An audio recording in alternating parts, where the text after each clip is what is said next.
terms of both the theoretical and some of the more practical problems that we're encountering in democracy today.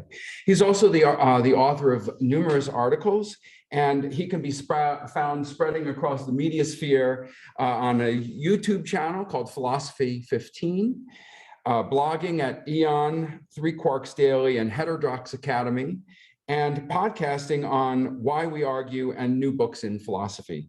So today's talk is Why We Need Enemies. So won't you please join me in welcoming Dr. Robert Talisse.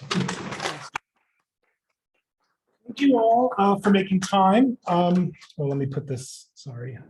Thank you all for making time. Dave is going to, Professor Hildebrand is going to be in charge of advancing the slides. So every once in a while, I'll have to say, you know, next slide, please.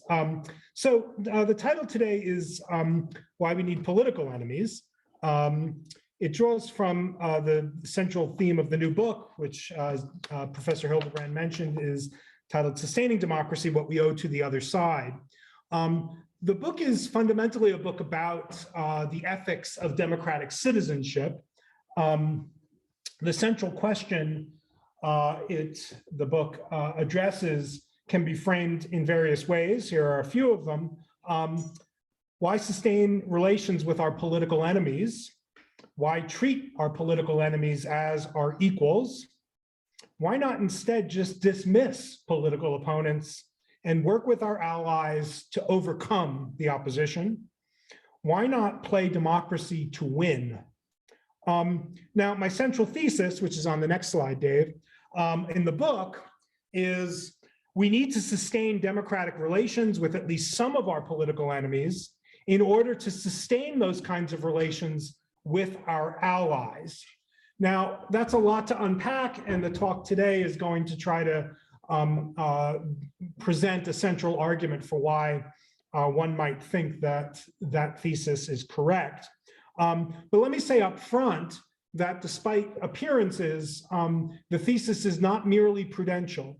The claim is not merely that you need to uphold civil relations with your political enemies if you are to succeed at achieving your political aims. I'm going to try to show that the argument for sustaining democratic relations with political enemies is a moral argument. Now, it might be obvious, and a lot of democratic theorists claim that it is obvious, that we need to sustain democratic relations with our political enemies. And maybe it's obvious to you. Maybe you just think that, well, our political enemies are nonetheless our fellow citizens. So our fellow citizens are owed a certain level of regard. Therefore, it follows that I have to treat them with the appropriate level of civility, and so on. It might be obvious to you, but I think that it's illuminating to consider the view that claims that not only is the thesis not obvious, but it's manifestly false. That is, I think that it's illuminating to give voice to the philosophical claim that when the chips are down and the stakes are high and the issues are urgent, the proper philosophical and moral stance of the democratic citizen is to play to win. And playing to win here means disregarding, deracinating, overcoming the opposition. And I think that it's only by giving proper voice to the argument for playing to win that we come to see the real force of the argument for sustaining democracy. So let's look at the agenda. Dave, if you can go to the next slide. Thanks. There it is. I want to move in 3 steps. I'm going to be moving quickly. Anything that I say is fair game for you to ask questions about. So first, I want to make vivid the moral burden that I contend lies at the core of democratic citizenship. It's what I call the Democrats' dilemma. I want to show that we often, as democratic citizens, have really compelling moral reasons to suspend democratic relations with our political opponents, and thus to simply dismiss them and their reasons and their perspectives and their interests. That is, I want to suggest that we have good moral reason, not just strategic reason, good moral reason to play to win. that is to reject the directive to sustain democracy with the other side, and to accept the claim that justice and other moral considerations demand that we simply try to overcome our political opponents. Then I want to talk about a cognitive and social phenomenon that I'll call belief polarization. Belief polarization is, as I say, a cognitive phenomenon. It's not simply the sociological condition in which the two parties retreat to their extremes and therefore leave the middle ground unoccupied so that it lies fallow and falls away. That's polarization in a popular sense. I'm going to be talking about polarization in a more technical sense to talk about a cognitive rather than a sociological phenomenon. And particularly, I want to focus on a feature of the belief polarization phenomenon that's often overlooked. Belief polarization is a phenomenon by which in contexts of interaction among like-minded people, the participants to those interactions shift into more extreme versions of themselves. But I want to focus on the part of the phenomenon by which like-minded groups, as they shift towards their more extreme selves, also become more internally homogeneous. It turns out that our more extreme selves are also more conformist, that is, more invested in being alike with our allies. And I want to suggest that that pressure to conform winds up corroding our political alliances. So you will already see that the argument for sustaining democracy with our foes ultimately is not really about them. It's about our friends. Finally, I'll draw the threads together. I'm going to make the case for why we should sustain democracy. It'll be along the lines that I already just foreshadowed. And then briefly offer some thoughts about whether we can, and if we can, how we might go about doing it. So we'll begin then, next slide, with a note about democracy. Now, we tend to think about democracy in its institutional manifestations. We think of it as a form of government. We think of it as a set of processes and procedures. Typically, we think of it in terms of its electoral processes and procedures. We tend to think of democracy mainly as a form of government where we choose the people who are going to hold office by way of voting. And that means democracy is about campaigns and the architecture around campaigns. And that makes perfectly good sense. Democracy is centrally, or at the core of democracy, are those institutional and practical manifestations. But it's really hard to make sense of why elections and all the apparatus around them is so central to our thinking of democracy, unless we think of democracy as an ideal, as a moral aspiration, if you will. Now, I just want to argue, or I will argue if you press me, I'm just going to assert that democracy is the aspiration for a society of self-governing equals. And once you see that that is what it is, a democratic society is a society that is aspiring to that, it makes good sense of why we vote and why there are elections and why there are representatives and why the popular will is constrained in various ways by a constitution. I'm not going to focus too much on that conception of what the core of democracy is unless pressed later. For now, I just want to talk about the last two terms in that conception, the idea of political equality. I think there are two moral upshots of political equality that that get a dilemma going. Next slide, please. Insofar as we're political equals, there are two sort of modes of civic responsibility that sort of percolate up out of our political equality. One of them is, I think, pretty familiar. The second one is, I think, also familiar, but might take a little bit of thinking through. So first, with the familiar one, in a democracy, we're responsible for the political order around us. And that means we have to take responsibility for the political order around us. This is what we're talking about or referencing when we say democracy needs an active citizenry. You need to be a participant, not merely a subject, not merely a patient. You need to be involved. You need to inform yourself. You need to build a coalition. You need to engage in various modes of political action. But moreover, we think that that directive to be a political participant has to be shaped around a certain moral aim. The moral aim is furthering justice rather than your narrow self-interest, right?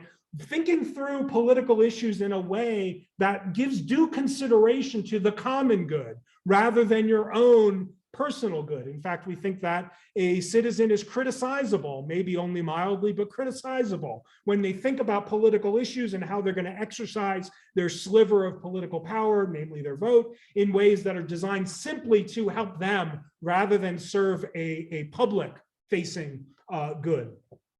Now, I think that that's pretty common and maybe even obvious among democratic citizens, that insofar as we are political equals, we are, in a certain sense, we are the political order, we are authors of the political order, and we can conduct acts of that authorship in ways that are morally, more or less, admirable. But there's a second dimension of our civic responsibility, and that's our responsibility to our fellow citizens. That is to say, in addition to trying to exercise our political power and our political standing in ways that we expect will further justice, we also have to conduct ourselves civically in ways that manifest a due recognition of the political equality of our fellow citizens, even those fellow citizens who we think are wrong or have bad political judgment or who are captured by political ideas that we think are unworthy or even positively derelict. That is, citizens remain our equals in a democracy, even when they routinely exhibit bad political judgment. They remain our political equals even when they lose at the polls. And part of the ethics of democratic citizenship involves activities aimed at recognizing and acknowledging the political equality of our fellow citizens while we're deciding how to exercise our own political power, as slight as it may be. This means that in figuring out our own minds and what we're going to think and how we're going to advocate politically, we need to take some steps to consult with our fellow citizens, even those who have political ideas that run contrary to our own, to hear them out, to listen to their perspectives, to consider the objections that they may have to our own political ideas.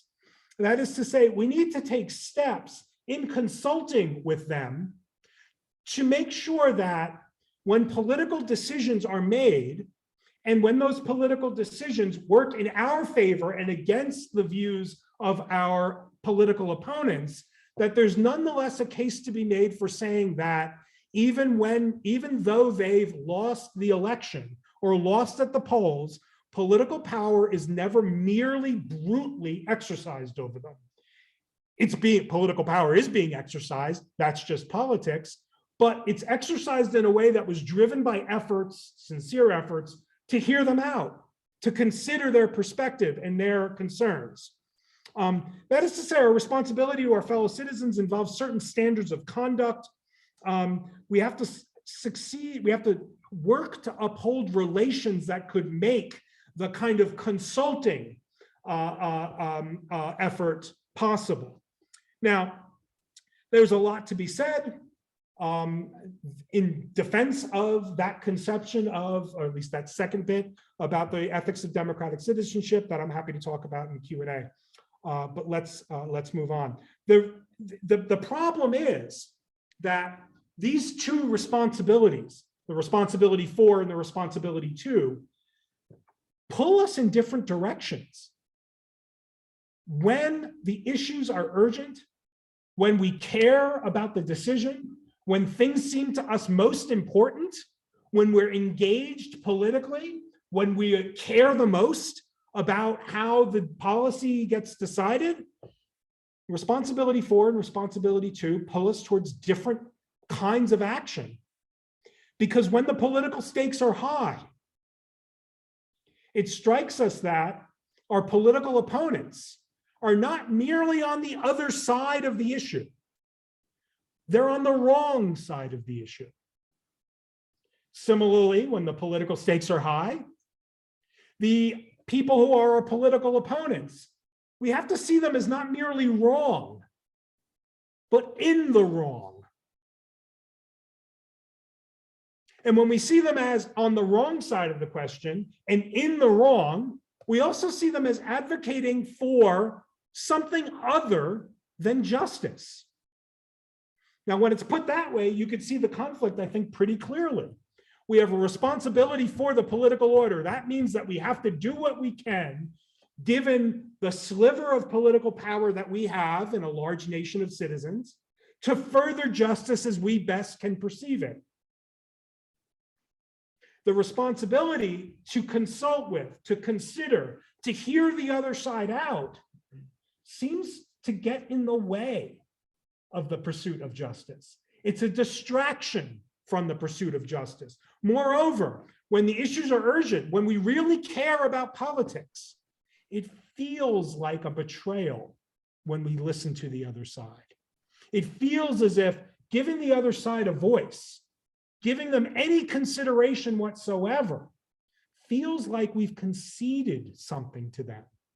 As I was once told by a colleague in the course of some political action, where I tried to say, well, maybe we need to listen and hear out and think about how we might respond to a critic who would criticize us in the following ways. The response was, if you think there is another side to this question, you're probably on it.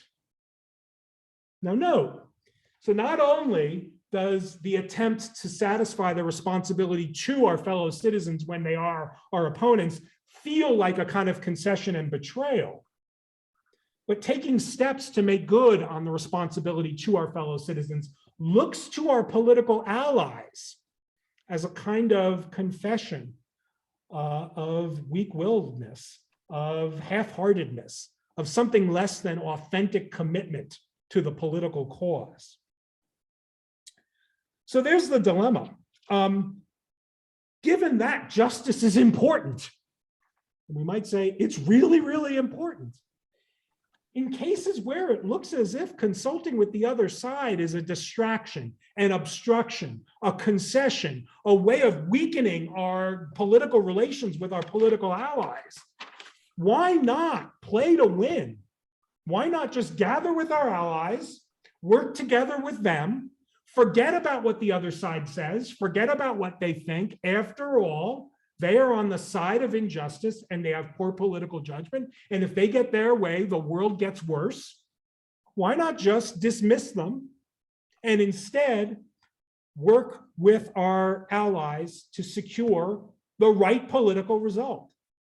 Now, I call this the Democrats' dilemma, not because it affects some particular partisan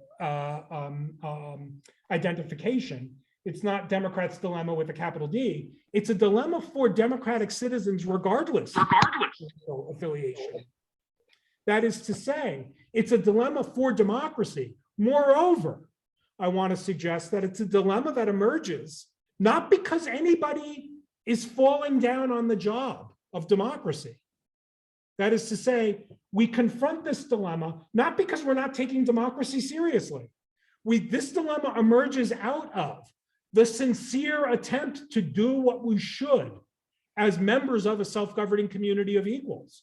That is, the dilemma is baked into the office of democratic citizenship. In the language of some philosophers that you might be familiar with, the Democrats' dilemma is the Democrats' dilemma shows that democratic citizenship is a morally burdened office. Now, one other point about the dilemma. This does not depend on the claim that there are no views that flourish in a democracy that are beyond the pale. I can predict many of you are thinking, when I say you've got to hear out the other side, the reflex is to think of the authoritarians, fascists, Nazis, anti-Semites, misogynists in the world. You're saying, this guy is saying, I got to hear what they have to say? Guess what? Those are not your only political opponents. Take the people who have views that you think are beyond the pale that don't deserve a hearing in democracy. Put them to the side conceptually for the moment. I want to say they pose a problem. It's a different problem from the one I'm trying to get us to focus on. Because guess what? I'm a prison abolitionist, and you hold the view that, no, there should be prisons. There just should be really extreme criminal justice reform. Now, in a certain political environment, you and I are allies. Take that opponent away, we're enemies. Because you think some people should be in prison, and I think nobody should be incarcerated. That's a debate about justice, no less than the debate between whether there should be any criminal justice reform or harsher penalties for moderate offenders. That's a debate about justice too. But guess what? Here's a feature of debates about justice. When we're debating about justice, I have to see you. Even if you get your way, right? The world gets worse. Even if in some political environment, you and I are allies, it doesn't mean we don't disagree about justice. And under a slightly different set of political conditions, you and I would see each other as enemies. So no, to foreshadow a bit, take note of the reflex to think of your political enemies only as the people who you want to say are not really invested in democracy at all, which goes hand in hand with the tendency to think of your political allies as the people who agree with you on every issue. I want to say that's part of the dysfunction of democracy that I'm trying to diagnose here. So leave aside the fascists and the authoritarians and the people who hate democracy and are merely playing at it so that they can get control. They are a problem. Not talking about them just now, talking about people who hold views that are permissible within democracy. A hard pill about democracy is this. A hard pill to swallow about democracy is this. The range of acceptable political opinion among democratic citizens far outstrips the range of political views that are consistent with justice. Okay, so now we begin to see a case for sustaining democracy with our political opponents by looking at, or we see that it might be a novel case for sustaining democracy with our opponents by looking at a phenomenon that I know a lot of you have been listening to me talk about for a long, long time now. That's you, Dave. Belief polarization. No, please advance the, polarization, as I mentioned a moment ago, is commonly thought of as this sort of more sociological condition where two parties, well, two units, since we're in the US, just say two parties, sort of pull to their ideological poles, the common ground falls out, and then there's no, there are no people to reach across the aisle or to cooperate or to try to make peace, and therefore in a heavily polarized, in this other sense of polarization, in a heavily polarized polity, there's a lot of frustration and logjams and paralysis and all the rest. All that stuff is bad at a certain level of intensity for democracy.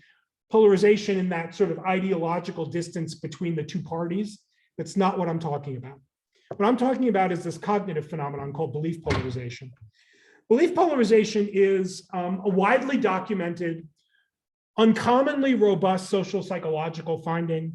It's been studied since 1952 or 3 around the world. It does not vary with any of the demographic markers that you think it might: education, geography, economic status, religious conviction, ethnicity, gender identification. It doesn't vary in any of the ways that you think interesting social cognitive findings should. Seems robust. It's the regularity that says that interaction among like-minded others turns the participants to that interaction into more extreme versions of themselves. And what that means, just for the philosophers in the room, that means that like-minded interactions leads us to adopt more extreme belief contents. So if we thought that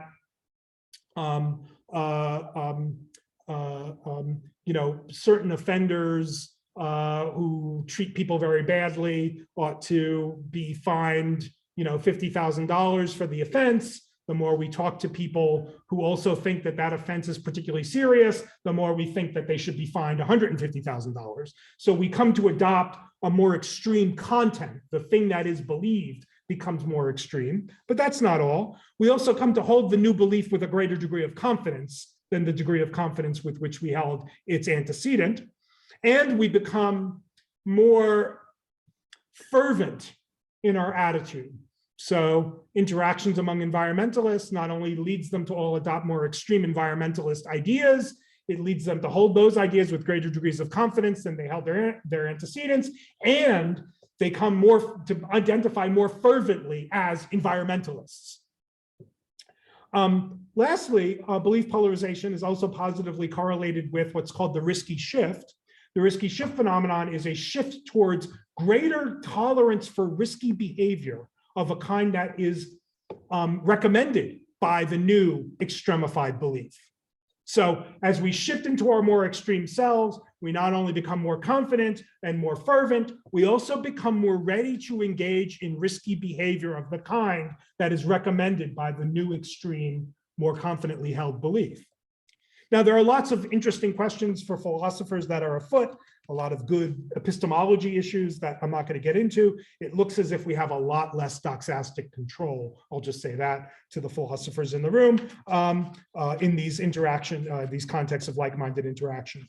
But notice, slide please, belief polarization doesn't only turn us into our more extreme selves. Our more extreme selves also tend to have more intensely negative attitudes and dispositions towards anybody we perceive to be outside of the like-minded group. That is, our more extreme selves are also more insular.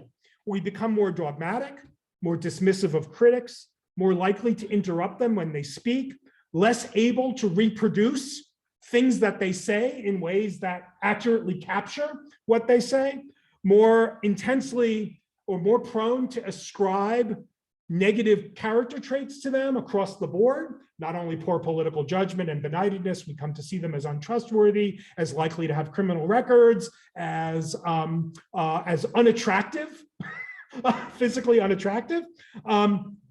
We come to see them as increasingly irrational, inscrutable, ignorant, untrustworthy, unpatriotic, and most importantly, as we shift into our more extreme selves, we become more prone to see anybody we perceive to be on the other side as a member of a monolith. That is, we come to see our political opponents as all in agreement in the opposing view, and we come more intensely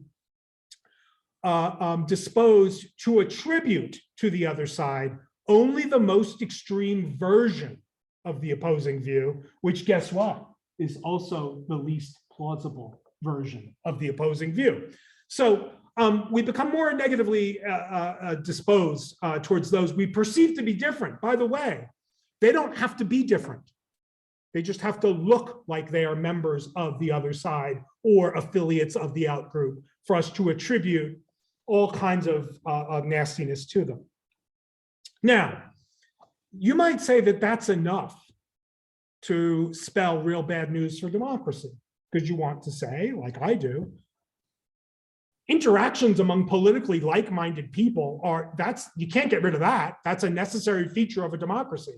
Coalition building, right? Activist group building, these are necessary things in a democracy. So you can't get rid of that. And you might say, but wait a minute, maybe belief polarization isn't so bad. Yeah, it makes us have all of these, exaggerated negative attitudes towards people who we perceive to be our political others.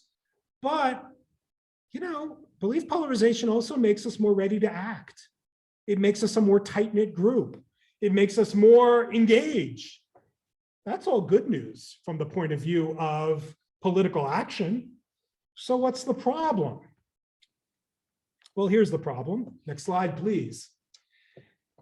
Lo and behold, belief polarization makes us more extreme. It leads us to have more insular attitudes towards people we perceive to be on the outgroup. And it's like the Ginsu knives. There's more. That's really dating myself. There's more.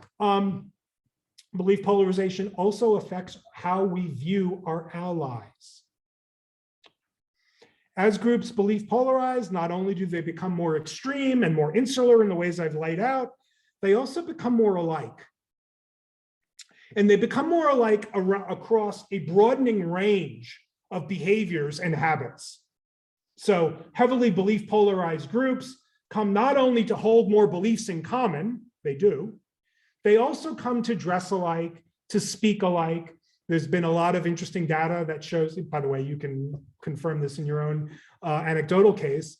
The name of the country that is spelled IRAN or the country that is spelled IRAQ, if you pay attention to how politicians pronounce those names, it's a clear indication of whether they're liberal or conservative. Iran or Iran, and I don't even have to tell you how the partisan divide runs. You already know how it runs, right? That's just the tip of the iceberg, right? So highly polarized groups become more alike across an expanding range of behaviors, right down to how they decorate their homes. The more clocks you have in your house, the more likely you vote conservative. And by the way, you can see in a sort of armchair theorizing way, in this case, the armchair theorizing is pretty close to the truth. You can see why this happens, right? As you become more extreme and your group becomes more insular, the boundary between the in-group and the out-group becomes more important to police. As that boundary becomes more important to police, it becomes really important for members of the group to find new ways to signal their allyship to one another. Now you know how Let's Go Brandon sort of emerges. Now you see that, like, that's predictable that phenomenon would occur. It's like we need ways to signal to others in ways that are not going to be legible to the outsiders, ways it's like secret handshakes. Now you know I'm one of you. Okay. Not only do belief polarized groups become more alike in this expanding range of behaviors, they also become more invested in being alike. That is to say, they become more conformist. As the border between the in-group and the out-group becomes more salient and more important to preserve, the group becomes more invested in figuring out ways to test the allegiance, the authenticity of allies, to see who's really on the in-group and who's merely playing at being an ally.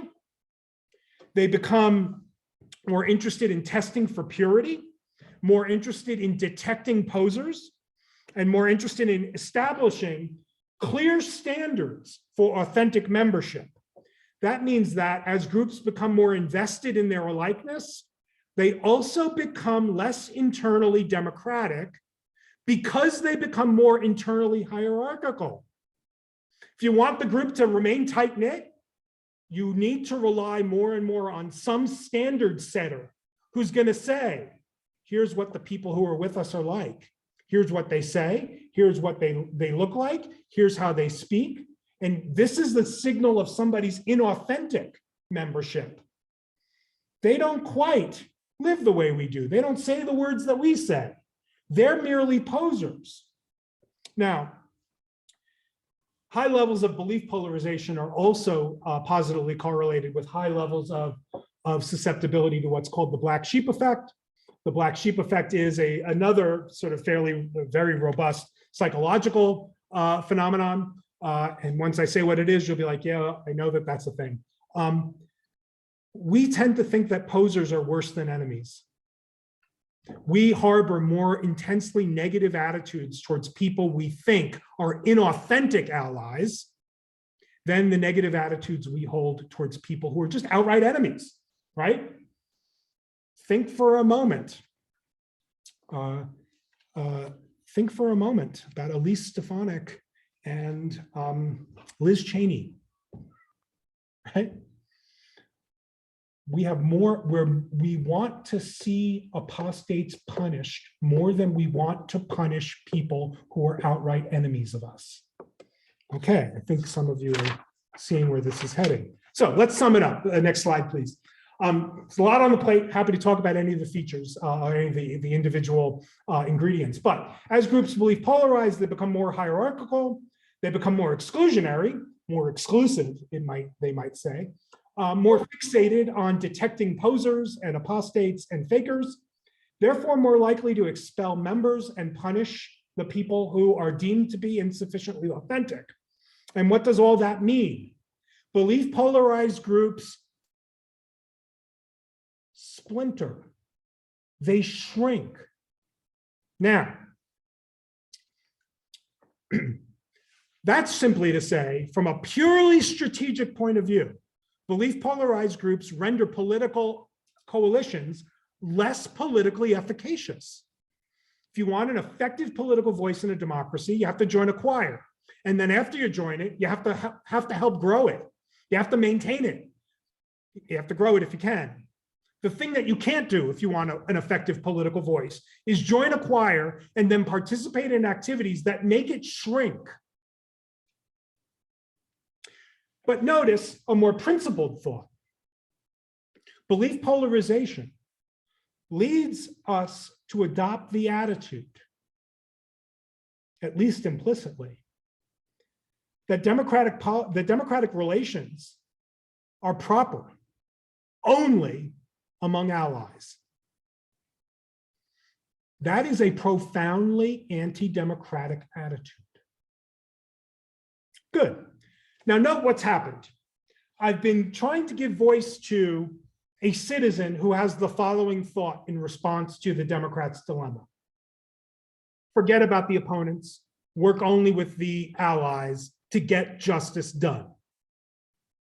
What I've tried to argue is that strategy politically backfires because belief polarized groups become smaller, less internally democratic, and less able to uphold democratic norms when it comes to acceptable levels of doctrinal deviation, or what we might just call disagreement, among allies. Now, that last part is the important part. So a lot of political theory, a lot of political commentary, even when it's talking about polarization in this cognitive sense, thinks that the problem of polarization really begins and ends with the tortured, strained relations between the two sides. I've just argued, forget about the other side for a second. On my view, you can still see the other side as your enemies. You don't have to go with Joe Biden and say, we can't be enemies. Sure, we can. We can be enemies.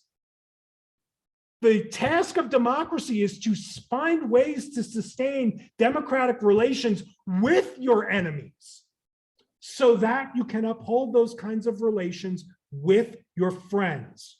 Belief polarization transforms your friends into enemies. So if the motivation for addressing the Democrats' dilemma in favor of justice is talking to the other side, hearing the other side, showing civil-mindedness towards the other side, just distracts me from justice, notice it backfires. It's like, no. Dismissing the other side makes you a less efficacious advocate for justice. Now, here's the reason why I say that's not merely a strategic or instrumental argument. For the philosophers in the room, this strikes me as a straightforward deontic entailment, right? If you have a responsibility or an obligation to seek justice, it follows that you have an obligation to do what you can to preserve the social conditions under which your efforts could succeed. That's not an instrumental argument. That's a moral argument about instrumental conditions. Okay, good. So, slide. Why sustain democracy with our enemies? Short answer, because you need to do that if you're going to sustain those kinds of relations with your friends. Here's the way to sort of think about the lesson of belief polarization. The person who's playing to win in democracy is somebody who says, disregard the other side, that's the best way to serve justice. The mistake that person is making is in thinking that once the opposition is dispelled, the cognitive forces of belief polarization also dissipate. They don't. Those are deeply embedded cognitive, social dynamical forces. In the absence of your political enemies, they turn you against your friends. They turn inward. Good. The pursuit of justice requires healthy alliances. The maintaining of healthy alliances requires civil relations with your opposition. Good. Now, all of that means is that part of the task of sustaining democracy, and again, although a lot of the literature, professional and otherwise, is fixated on repairing the relations between opponents, Joe Biden's unity, unity, unity.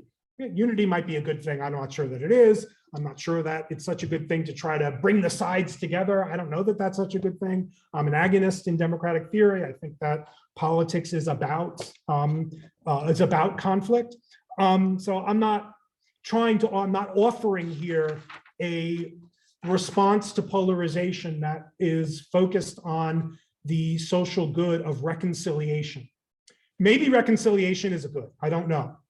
Maybe there is a certain level of divisiveness that's bad for democracy. That's probably true. Maybe we're past that level. That's probably true too. But note that the level of dismissiveness among political enemies has risen to a pitch that's unhealthy for democracy doesn't yet tell us what we need to do in response.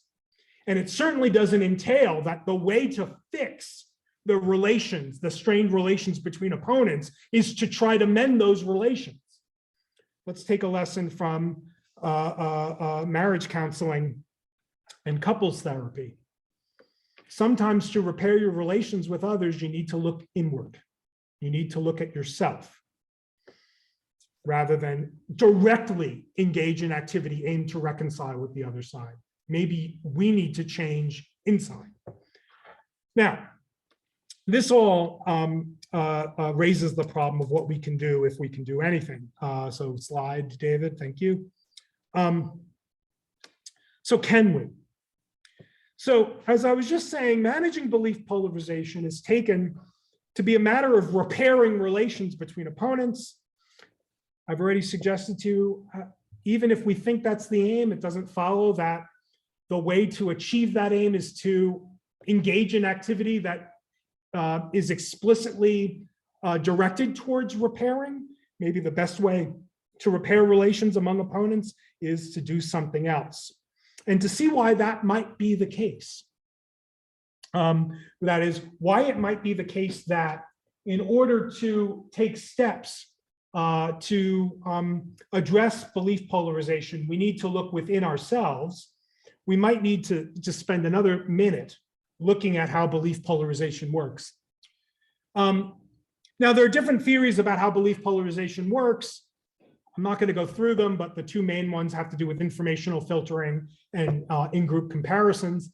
I want to suggest to you that belief polarization is not fundamentally a phenomenon of echo chambers and filter bubbles, although that is a way to reliably initiate the phenomenon, nor is it a way of, nor is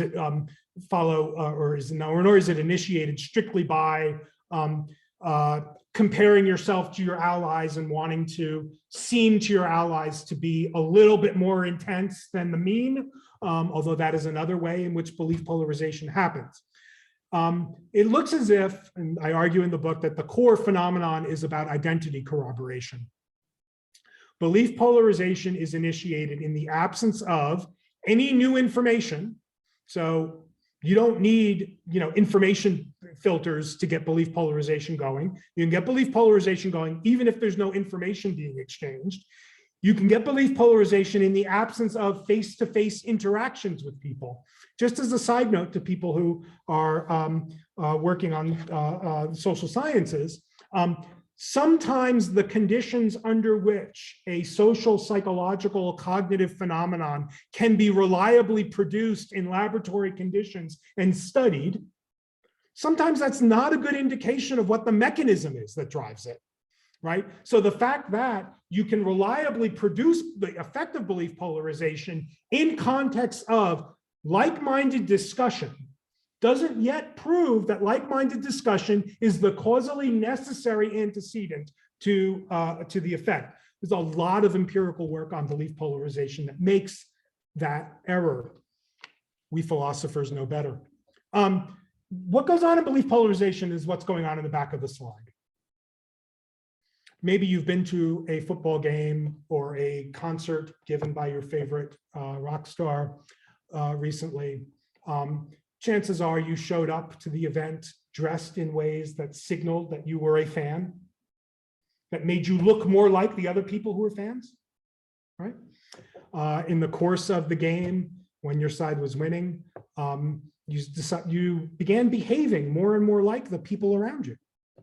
You stood up when they stood up. You said the words that they said. You clapped when you cheered. You did the wave, right? You began acting more and more in concert with them. Moreover, especially in cases where the team is winning, your attitudes, your assessments with respect to the players on your team started escalating. That is the best quarterback in the NFL. And likewise, if they don't win this game, they will have been robbed. Think that thought too.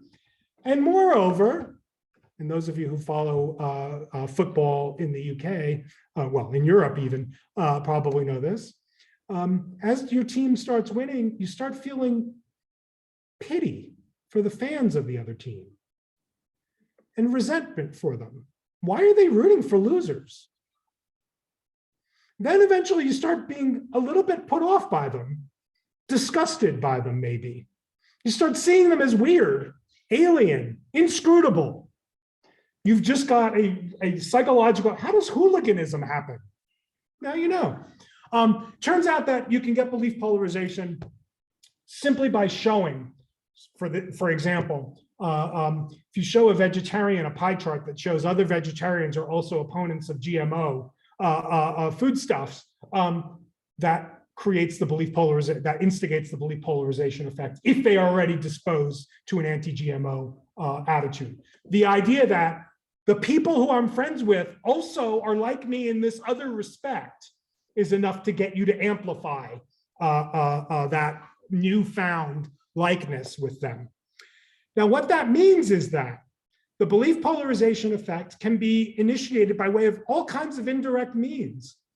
As the next presidential election comes around, just take note of how often you'll see people who have their entire lawns covered in an identical campaign sign. Campaigns tell people to do that. We're going to send you 80 signs. Can you put them all on your lawn? Say, why 80? Maybe 4 would be enough to make sure nobody misses it. It's because all you need is what I'm calling your corroboration. Just the idea that, wow, that person who's going to vote for the person I like really likes that guy. It's enough for you to get that. That's enough for you to like that guy more and to be more disposed to vote and to give money and to do the rest. People make a lot of money figuring these things out and telling them to political operatives and strategists. So merely feeling the presence of one's allies or foes is enough to instigate the effect. So let me emphasize once again. The idea here is not that we need to heal divisions. Maybe we do, maybe we don't. The idea is not that we need to bring people together. Maybe we do, maybe we don't. Maybe that stuff is good, but if it's good, it might be the kind of might be the kinds of social goods that can be achieved only by indirect means. You can get to them only by trying to do something else. I think the aim for citizens, given that we are already such a heavily belief polarized citizenry, I think the aim is to try to mitigate the belief polarization effect among allies. And what that means is taking steps to broaden our own sense of acceptable doctrinal variation among the people on our own side, right? To counteract the part of belief polarization that homogenizes our allies. Given how belief polarization works, I think that that can be achieved only by getting distance from your allies and enemies alike. I mean social distance. I mean, democracy needs active citizens, sure. It also needs reflective citizens. And the belief polarization effect shows central, uneliminable necessary modes of democratic political action undercut our reflective capacities. That's what belief polarization is. It's a short circuiting of reflection.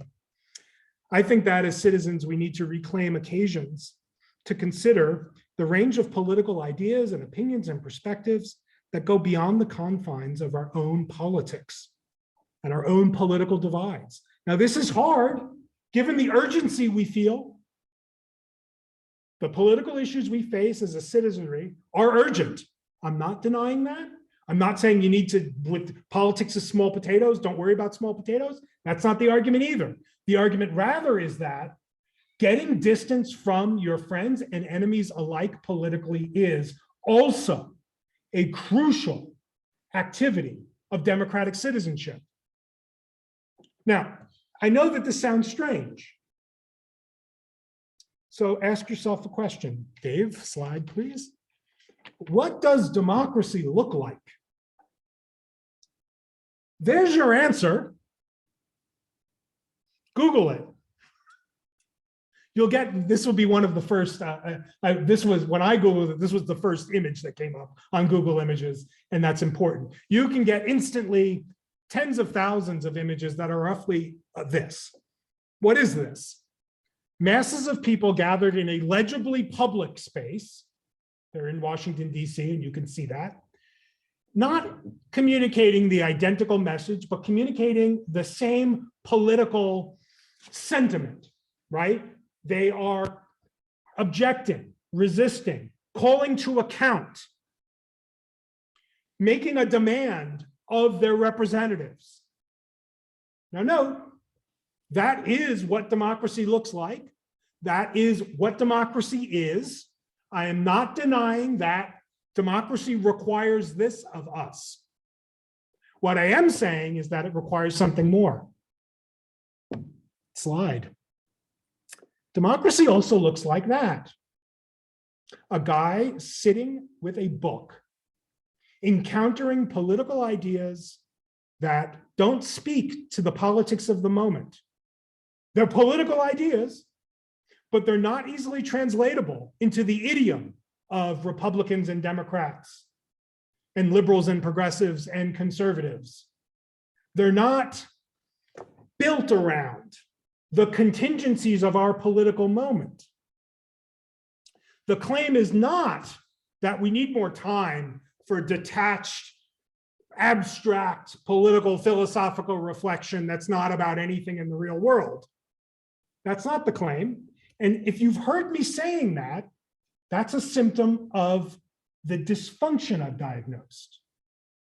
The claim is rather that taking steps to remind ourselves that the spectrum of political opinion, far out of even acceptable and worth political opinion that's worth considering, that's worth acquainting oneself with, far outstrips the scripted idiom of the politics of United States 2021, that doing things to remind ourselves that the political spectrum is broader than our political spectrum, and that it might give us perspective on the struggles of the day, to remind ourselves that the urgency of the day is the urgency of the day, that democracy is not solved and fixed when we finally defeat the other side, that democracy's challenges, its ruptures, its fissures, its conflicts is just part of the program. It's part of the democratic package, that there will always be conflicts of this kind. And recognizing that, we need to, if we are going to take responsibility for our political order, keep open the channels by which we can exercise our political imaginations, such that we can envision a political future that's different from the present, not because we finally defeated our political opponents, but because the political terms have changed. That's an essential activity for democratic citizens. Thank you.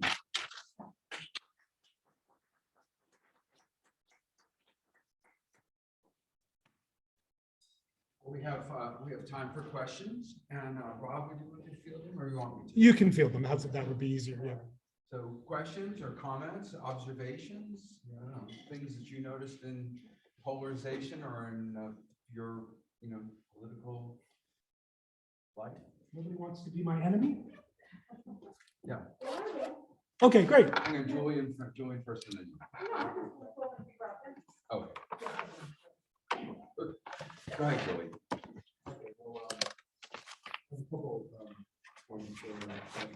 Good. One is, seems to me that you're making basically a much theoretical argument. So you're basically saying that we do introduce habit, so that then if we start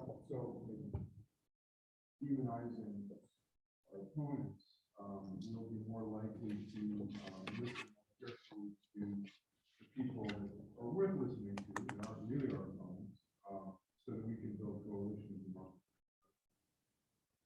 So if that's the case, then it seems to be you're making perhaps a slippery slope argument. I don't know if anyone mentions probably we have, because it seems to me that someone might argue that we might be able to, because you're doing it, distinguish pretty clearly between those two camps. And therefore, why do we need to go that far when we can just do what we did on that slide and just do it among the people who are already in our tribe? So since we can already make that distinction, why should we go all the way to the side? And then I have a follow-up question about motivation. So just one quick thing. I don't think of myself as a virtue ethicist that's in normative theory.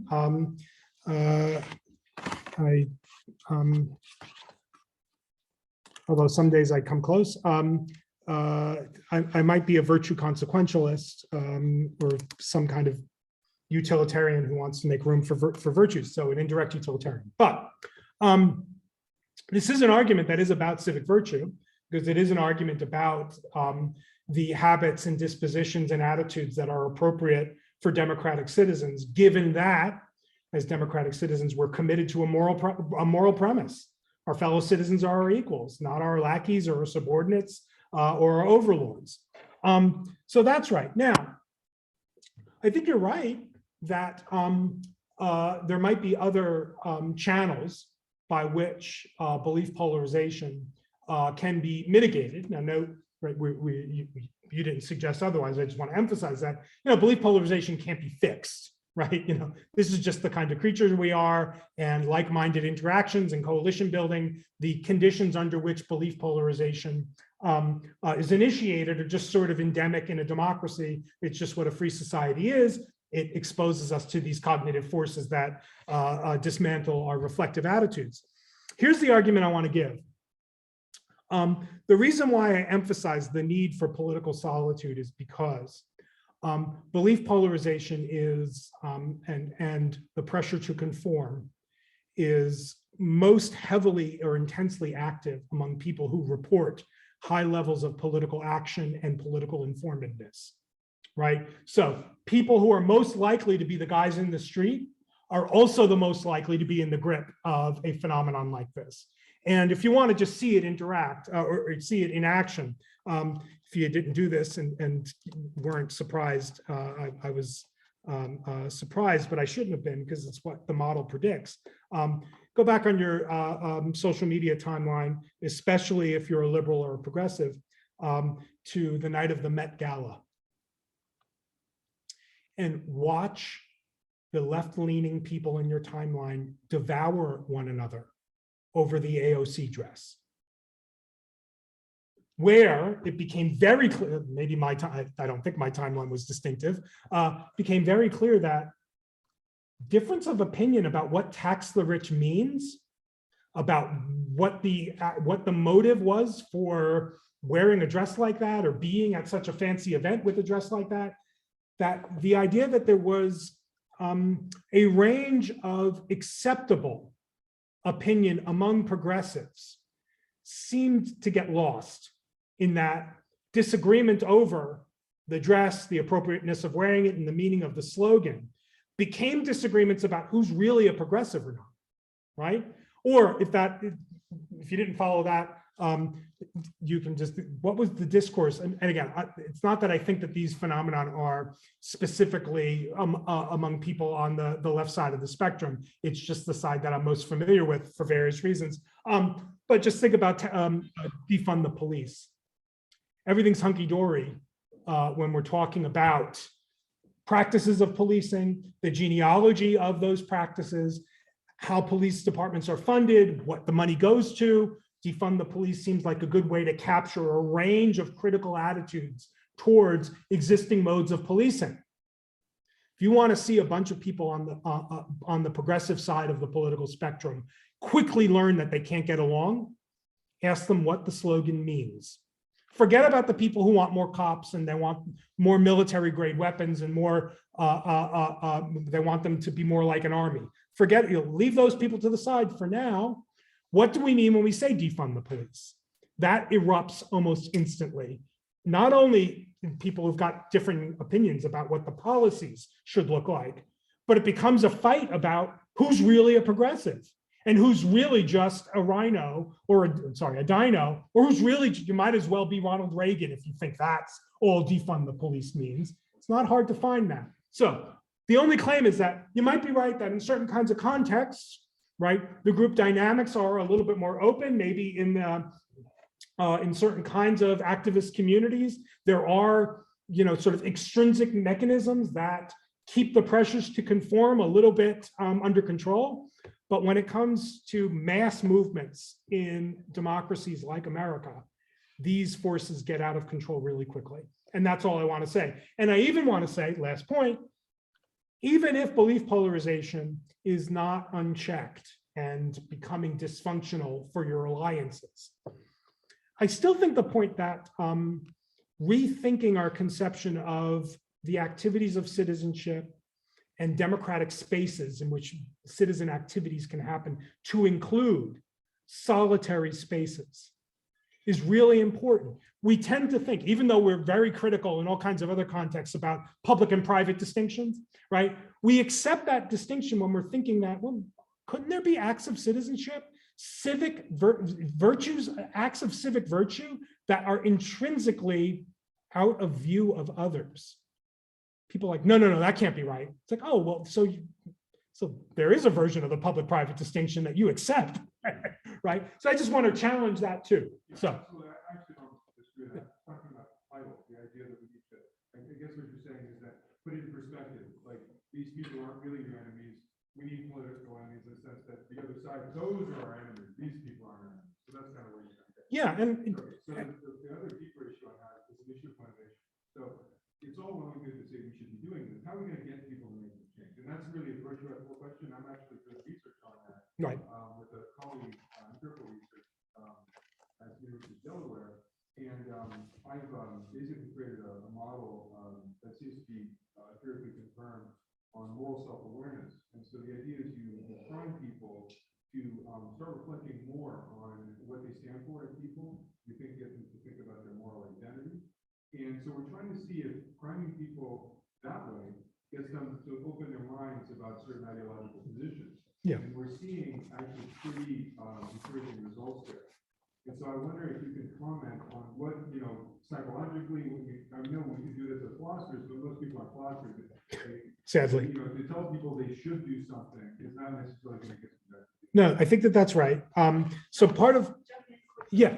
Because my comments add on to his in that I don't like the term priming. And I think we have to be very careful with the semantics that we're using, because part of the influence of politics is the semantics and the ambiguity. I can't say it right now. Yeah, thank you. That they use words as weapons. Sure. And I'm just talking about habit forming, basically getting people into the habit, positive habits. And I think it needs to start, I'd like to hear what you think about starting at a younger age and reintroducing critical thinking in our education system. Good. Because I think That's what this is. It's an exercise to stimulate critical thinking. So I'm on the side of all that. The book ends with a very thinly veiled defense of the humanities. because that's, I'm saying, you know, if responsible democratic citizenship requires exposure to political ideas that don't fit into the squares and boxes and diamonds and things of contemporary, like, what do you need? Maybe you need to read Herodotus. Maybe you need to, you know, start thinking about, you know, political ideas from a distant age in a different country and under different conditions. I mean, let's look at indigenous worldview. Oh, I would agree with all that. Absolutely. Yeah, sure. You've got to get out, you've got to decolonize, to educate, and to critically think properly. I wouldn't resist any of that. I think, though, two things. Critically also reevaluate politics. Good. I think two things. What it would take to have prevented us from being where we are at is not always a good indicator of what we need to do about it once we're there, right? So that's a good sort of philosopher's distinction, you know, remedy is different from cure. One intervention that there's some empirical, some emerging empirical work that I'll see how it turns out, but so far it looks like it could be encouraging. You know, there's a lot of empirical stuff on being done, a lot of experimental work being done on facilitated democratic interaction, right? Interactions that are curated by people who in some ways are facilitators of certain kinds of ways of speaking and non-hostile modes of disagreeing. And a lot of that work, by the way, is producing some pretty encouraging results that in a special kind of context, under certain kinds of conditions where there are rules in place, where everyone's agreed to interact according to certain kinds of norms, people come together, there seems to be some easing of polarized attitudes, so on and so forth. The empirical work that I think, well, some encouraging empirical work that's emerging has to do with a conjecture that I make at the end of the book, which says this. We tend to overemphasize in thinking about ways in which political opponents ought to be brought together in this facilitated context. We tend to overemphasize the pro and con thing, right? You're for gun control, I'm against more gun control, I'm a Second Amendment guy, you're a, you know, get guns away from kids guy, and the facilitator tries in civic ways to bring, to create a context in which both sides feel as if they've gotten to have their voice and interacted, you know, on a pro and con question about a pro and con, like more gun control or less. Let's hear both sides. I'm not denying that those are good interactions and that literature is encouraging. What I am suggesting is that if belief polarization is about corroborating an already formed and ascribed political identity, you would get an even more drastic depolarization effect if the interaction was aimed not around pro and con conversation, but rather around, I think there should be tighter gun control measures and you're a Second Amendment guy. Where do you think my side is most vulnerable, right? What's lacking in my argument? What do you think is what's your best objection to me? And here's the reason why I think that that's likely to have a more pronounced, profound depolarization effect. A lot of the facilitated democracy pro-con stuff under civil conditions, you know, is subject to self-selection kinds of biases. The people who show up for those experiments are people who want to do something of the right kind, and all that's great, right? But the pro and con stuff does often ask, sometimes explicitly, but always at least implicitly, ask participants to adopt a sort of fallibilistic skeptical attitude towards their own commitments, right? It's, hey, you have to hear the other side because, you know, here's a little bit of John Stuart Mill that, you know, that we all ought to appeal to, right? You know, maybe they've got a point. Maybe they're going to say something you hadn't thought of before. You don't want your view to become just a dead dogma. You might learn something. They might be right. You know, you have to sort of, in some mild, you know, you don't have to be a skeptic in a philosophical sense, but in some mild way, you have to admit, right? You have to suspend some part of your commitment to your side in order for the exercise to really work. And for people who are willing to do that, good for them. I don't think citizens are generally willing to even entertain that stance. And so I want to say, well, maybe there's a way to design a facilitated democracy experiment that doesn't ask them to do that. That says, look, you don't have to put any part of your political view on the line. Again, maybe you should, maybe you should be encouraged to, maybe it'd be good for you to do so, but I'm not asking you to do that. I'm just asking you to listen to what the other side thinks is wrong about your side. Listening to what they think is the major flaw in your argument. And that doesn't mean that you have to admit you could be wrong, because after all, you might just learn, hey, those people on the other side don't understand my view. Or here are the 4 ways in which the people on the other side misrepresent me. Here's a way to articulate my view so that it doesn't get misrepresented so easily in those ways. I want to say, if we did some more empirical work on structuring democratic interactions in these facilitated contexts in ways that tended to focus on why are they unconvinced, rather than the question, who's right? Right? I think we're going to, if I'm right about how belief polarization works, the empirical stuff should show a more profound depolarization effect. I'll keep you posted. You can send me an email in a couple of months. I'll let you know if the experiments work out. in the back. I think so we're graduate students from Fort Collins that communication public speaking classes. I don't know how many of you are familiar with the Center for Public Deliberation up in Fort Collins, which is doing exactly what you're talking about. There's a whole bunch of recent students who just coming, so we're not. So you're students of Martin? Yes. Yeah. Okay. Good. Yeah. Yeah. Yeah. Tell Martin I don't know Martin, but only from Twitter. But tell him I said hi and thank you.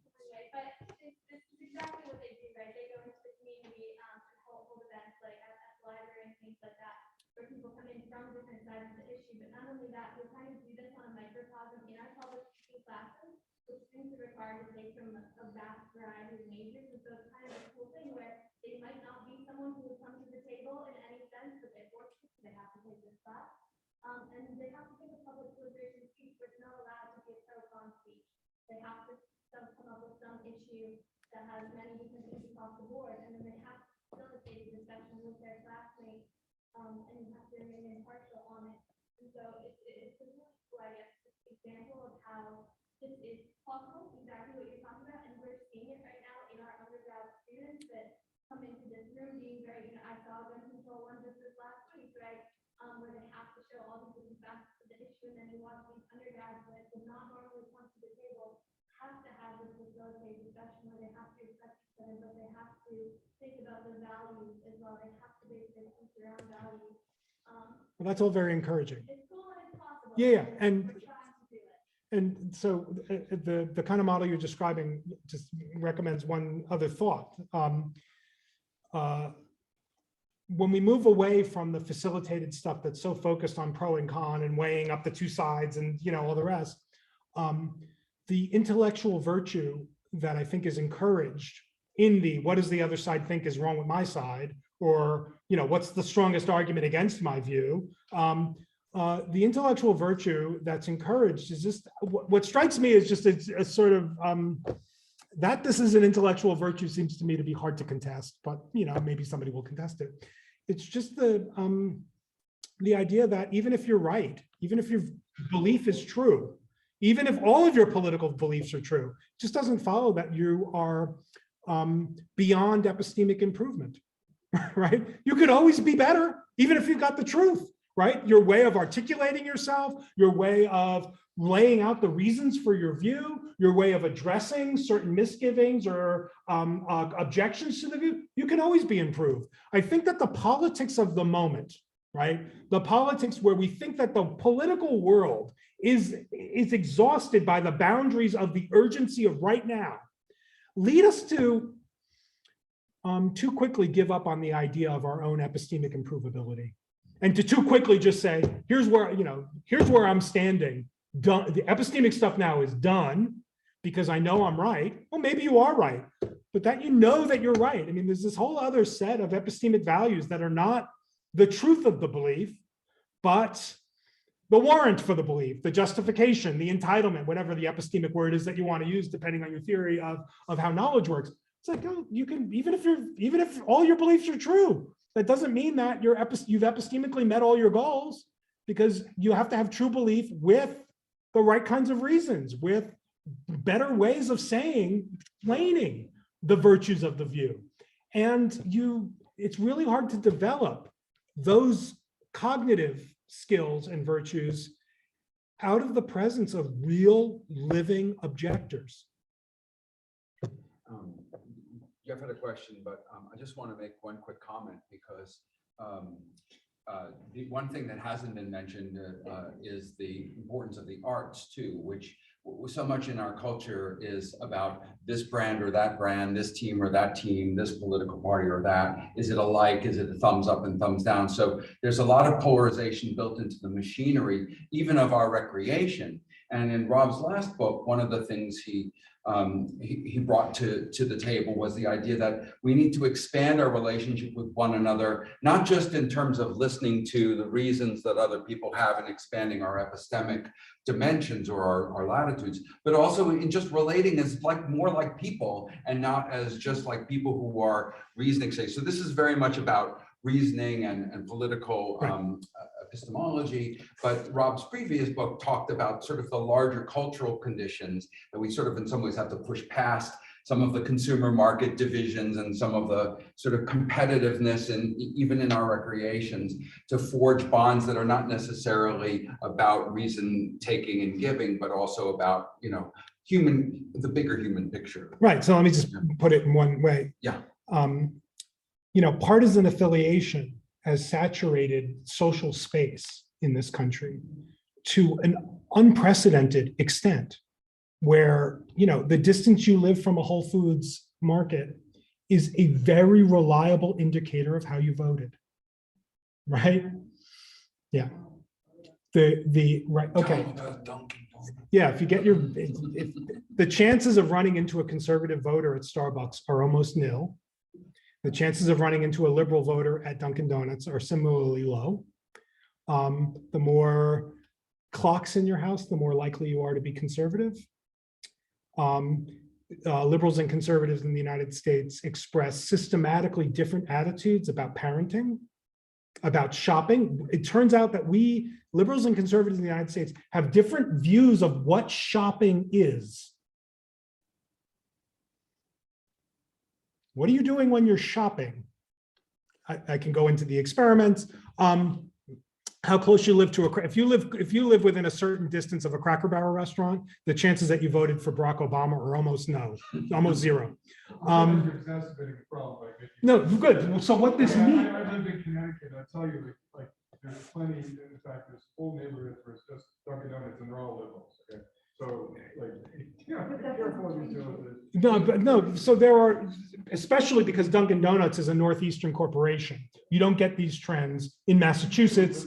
You get them less in places where Dunkin' Donuts has been around a long time. Similarly, you don't get partisan divides between Burger King or the major fast food restaurants, but you will get them in Connecticut between Walmart and Target. They're pretty pronounced. Well, but again, we're talking about trends. We're not talking and again, we're talking about trends, not about individual behaviors, right? But let me just lay out the specifics. The only claim I'm wanting to make, I'm not even saying this is necessary, that this itself is necessarily a bad thing. I don't think that the democracy needs, liberals to go spend more time in Cracker Barrel restaurants. What I do mean is that the partisan shaping of social spaces has just made it the case that unplanned interactions with others who are not politically on our side or roughly like us, it's almost, the occasions for that kind of interaction are almost nil, or shrinking, unprecedentedly low.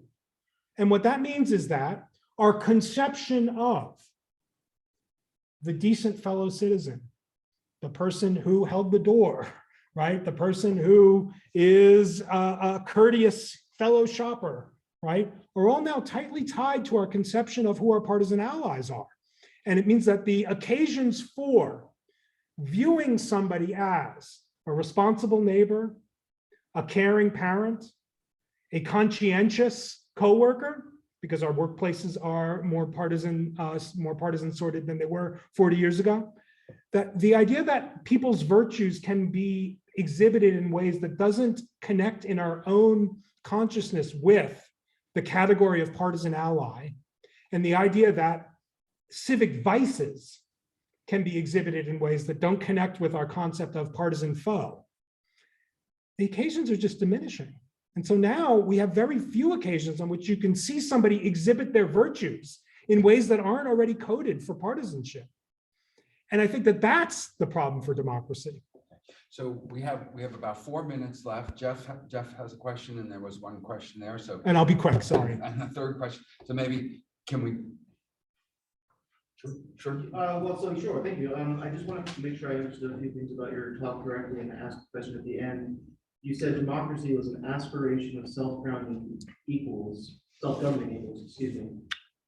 It's aspiration for a society of self-governing equals, yeah. I think that we could maybe, if we wanted to add to that, say that that aspiration itself might, by guaranteeing that self-governing equality for others, justice might follow upon that. But I want to suggest, or I always want to ask you, if you think that the aspiration for democracy is the same thing as the aspiration for justice.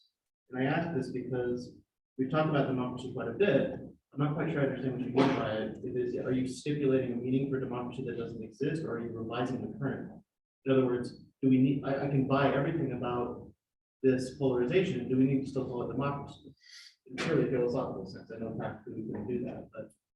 So in calling it an aspiration, what I mean to suggest is that, there is no society that realizes the ideal of a self-governing community of equals.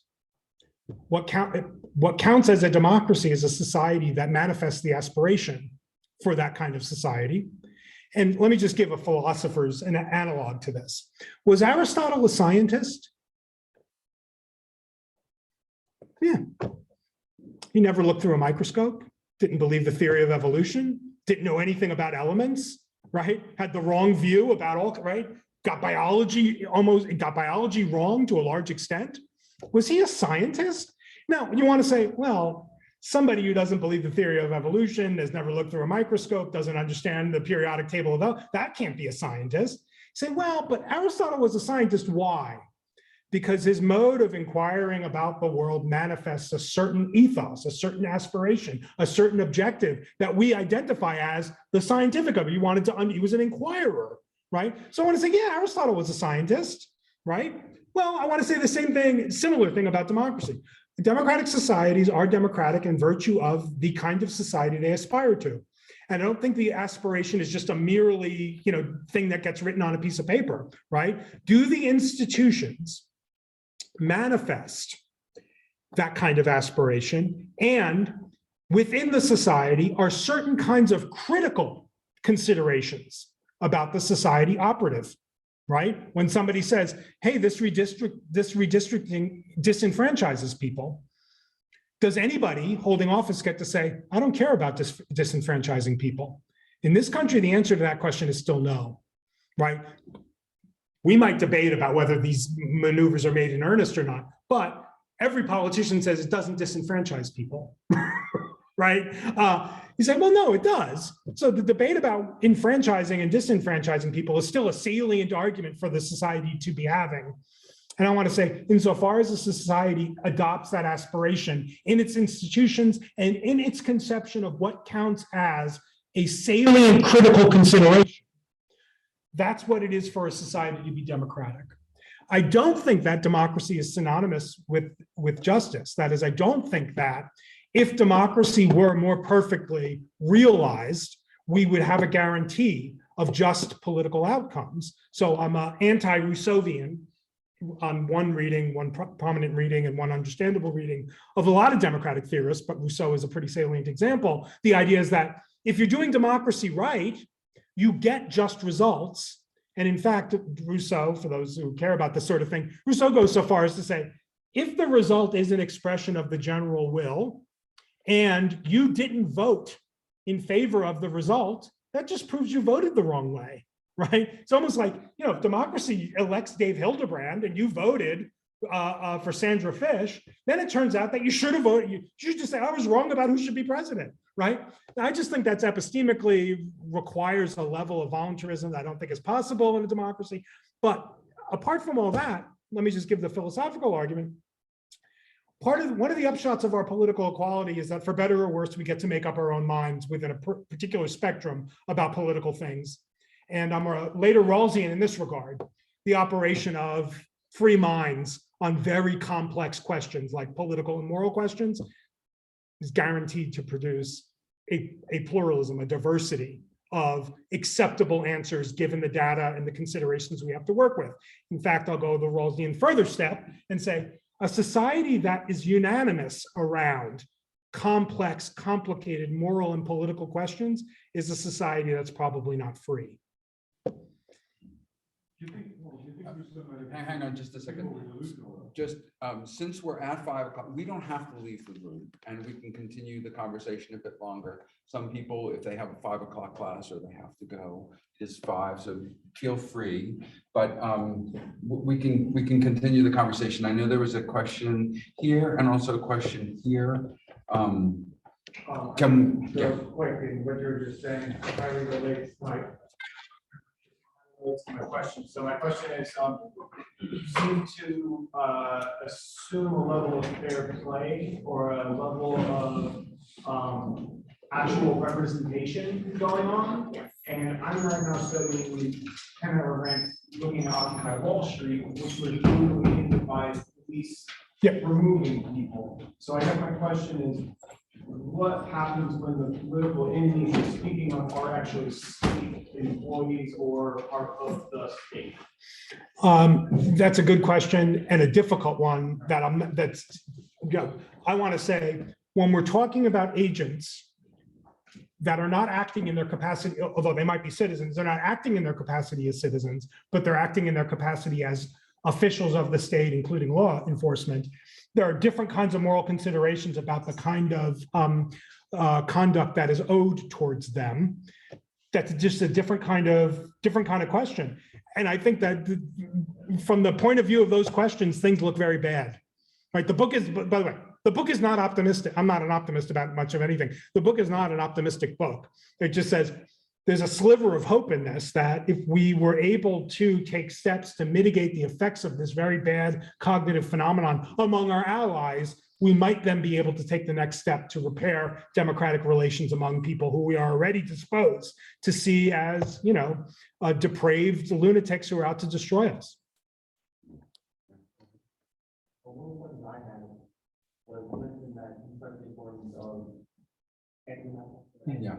You stress the importance of political isolation and just letting by yourself on political ideas, and at the same time, that's sort of one of the negative aspects of polarization as a shrinking of your political surroundings. So I was curious to hear your response on how wouldn't that be like the extreme of the shrinking of your polarization, since you're only consuming information based on your own lens of reality already? Well, that's why it's important. I would say the isolation is isolation by way of getting political distance from the present, right? So I want to say it's not merely sitting alone in a library, reading Aristotle, right? Reading a guy who's talking about democracy in a way that doesn't describe much of anything that's familiar. And the thought was that, again, this is in part an empirical conjecture, right? The thought was that by taking steps to keeping ourselves mindful that the breadth of political thinking about democracy far outstrips the thinking about democracy that's called for by our own political moment, we might be better able to situate the disagreements that we discover we have with our allies in ways that doesn't say, oh, wait a minute, you don't agree with me about, I'm open borders, you're just for a more liberal immigration policy? Well, we disagree about justice, so you can't be my ally anymore.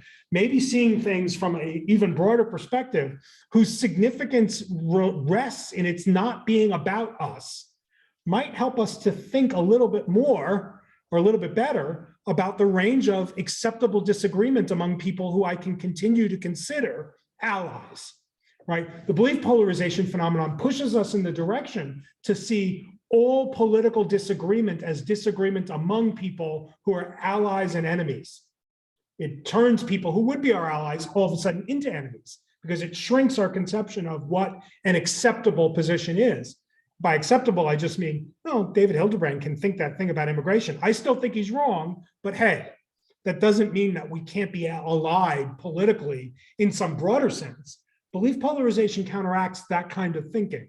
And the suggestion, it's part empirical, is that, yeah, by taking a step back and not retreating into, InfoWars or, Rachel Maddow or whatever, not retreating into the thing that just confirms your biases, but just encountering political ideas that are significant because they don't speak to you where you are, right?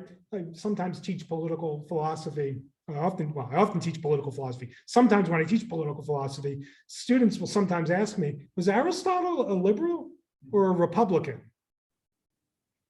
So the important thing about Aristotle is no, right? The important thing about Aristotle is no, he's thinking about politics in a way that doesn't quite fit in with our spectrum. And for that reason, it's at a distance from where we're at, but there's a kind of political significance that consists in untranslatability into the idiom, into the vernacular of the day. That's the thought. Is that all right? Great. Thank you. Thanks so much, Rob. Yeah. Seems like all the empirical evidence of belief polarization you give can also be tied to economic polarization or stratification.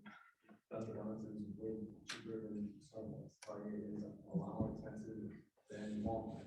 Some of the examples do have that flavor, but that's just an artificial feature of the examples I happen to use.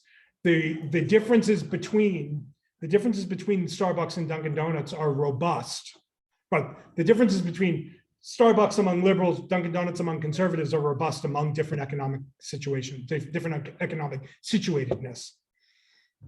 So no matter what your economic situation is, if you have a choice between Dunkin' Donuts and Starbucks, the trend is that if you're a conservative, you go to Dunkin' Donuts. Let me just put it slightly differently.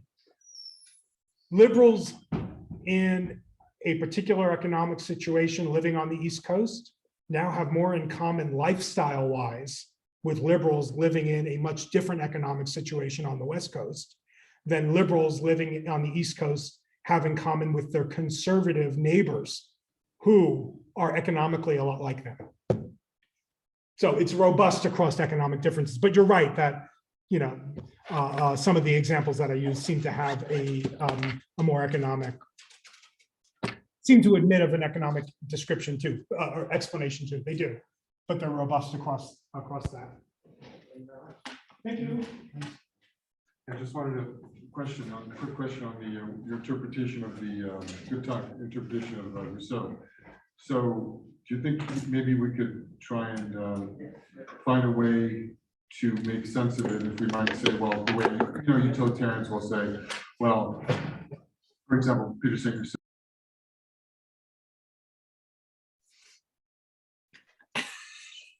how are you? Good. Let me stop the recording here. Good idea.